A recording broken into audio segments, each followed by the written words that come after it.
Indépendance, cha-cha, tozumiye. Oti kwanza, cha-cha, tubakidi. Au table ronde, cha-cha, baganyeo. Oni panda, cha-cha, tozumiye.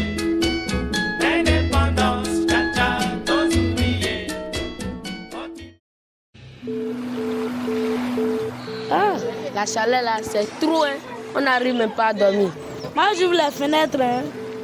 Ils sont les plus jeunes dans nos localités et les plus vulnérables face aux réalités des changements climatiques. C'est quoi un changement climatique? Mahazu Oudou, expert en biodiversité et changement climatique. Les changements climatiques sont définis comme l'augmentation de la température de la Terre attribuable aux émissions de gaz à effet de serre causées par l'activité humaine. Un phénomène qui transforme le quotidien des enfants, bouscule leur avenir.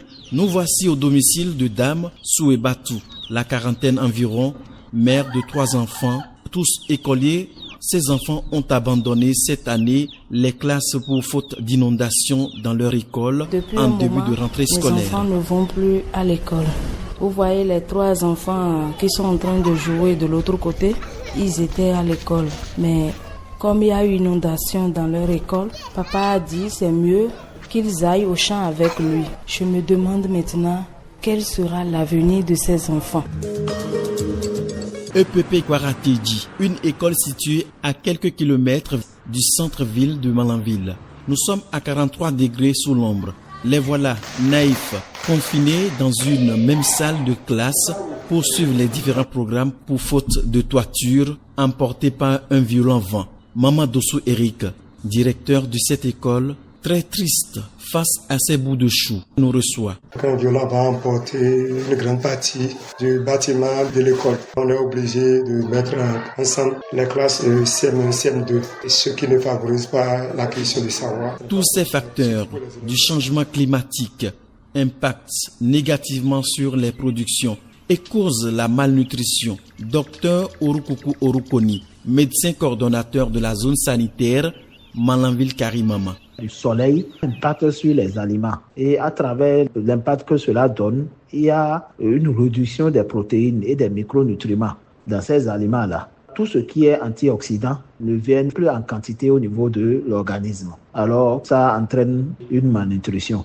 Pour pallier à cette situation très délicate dans nos localités, les jeunes en association posent des actions concrètes.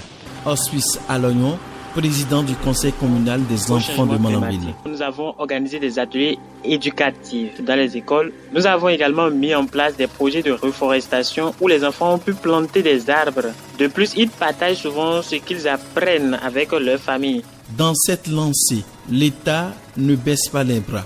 Docteur Orukuku Orukoni. Le gouvernement, à travers le ministère de l'Environnement, a compris l'enjeu. Il y a beaucoup de projets qui sont en train d'être mis en place pour réduire le changement climatique. À travers le reboisement des espaces, tout ça, ça aide beaucoup à réduire le réchauffement climatique. Les changements climatiques menacent leur vie au quotidien.